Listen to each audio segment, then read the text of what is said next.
हरतालिका तीज का महत्व। हिंदू धर्म में हरतालिका तीज का बड़ा महत्व है। हिंदू धर्म ग्रंथ के अनुसार हरतालिका तीज का पर्व भगवान शिव और माता पार्वती के पुनर्मिलन का प्रतीक है।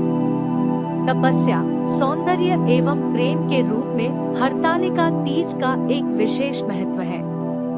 वैदिक पंचांग के अनुसार हर साल भाद्रपद माह शुक्ल पक्ष की तृतीया तिथि को हरतालिका तीज का व्रत रखा जाता है।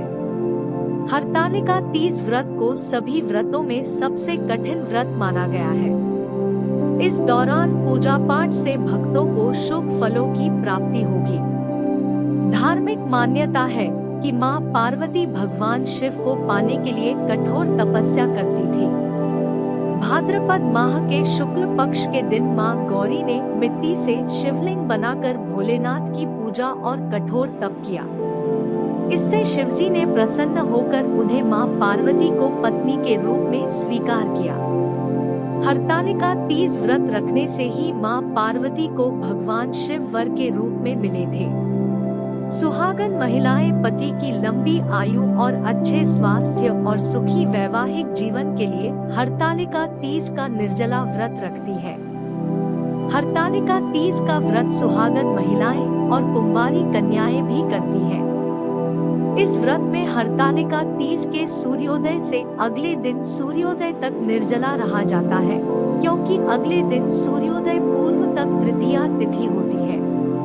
इस खास मौके पर भगवान शिव और माता पार्वती की विधि विधान से पूजा करने पर सुहागन महिलाओं को अखंड सौभाग्य की प्राप्ति होती है और अविवाहित कन्याओं के विवाह में आने वाली सभी बाधाएं दूर होती है।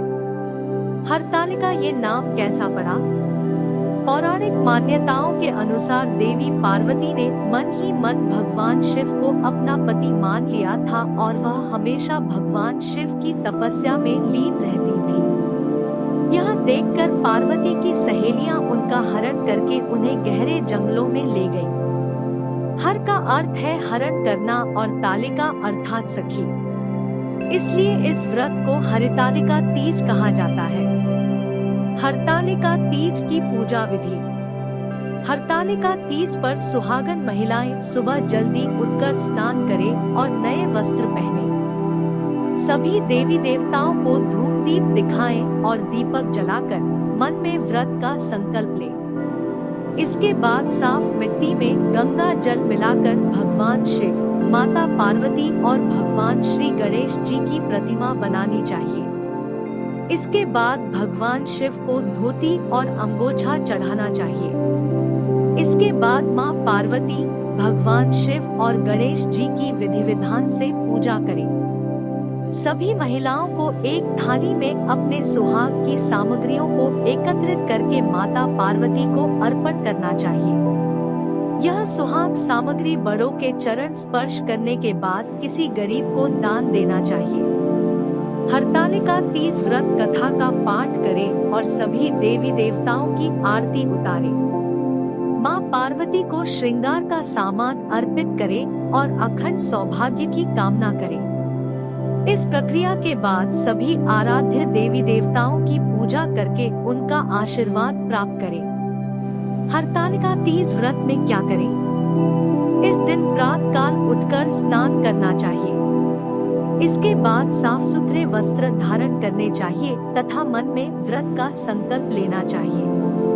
व्रत के दिन सूर्योदय से पूर्व जब फल, मिठाई आदि खाना होता है, उस समय में आपको रसीले फल, नारियल पानी आदि का सेवन करना चाहिए ताकि पूरे दिन शरीर में पानी की मात्रा बनी रहे। मिठाई भी इसलिए खाया जाता है ताकि पानी अधिक पी सके। व्रत वाले दिन आपको मायके से आई साड़ी और श्रृंगार सामग्री का उपयोग करना चाहिए। ऐसी परंपरा चली आ रही है। हरतालिका तीज व्रत को सभी व्रतों में सबसे कठिन व्रत माना गया है। इस व्रत में महिलाएं जल, अन्न, फल आदि ग्रहण नहीं करती हैं। व्रत के बाद अगले दिन जल ग्रहण करने का नियम है। काशी के ज्योतिषाचार्य चक्रपाणि भट्ट के अनुसार इस व्रत में कड़े नियमों का पालन करना होता है। क्योंकि माता पार्वती ने भगवान शिव को पति के रूप में पाने के लिए कठोर तप और व्रत कई वर्षों तक किया था। आज के समय में वैसा करना संभव नहीं है, इसलिए कठोर नियमों से बंधकर निर्जला व्रत किया जाता है।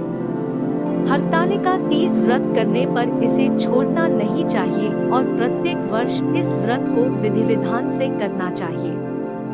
हरतालिका तीज व्रत के दिन रात्रि जागरण कर भजन कीर्तन किया जाना चाहिए। इस खास मौके पर भगवान शिव और माता पार्वती की विधि विधान से पूजा करने पर सुहागन महिलाओं को अखंड सौभाग्य की प्राप्ति होती है और अविवाहित कन्याओं के विवाह में आने वाली सभी बाधाएं दूर होती है। हरतालिका व्रत की सभी महिलाओं को हार्दिक शुभकामनाएं।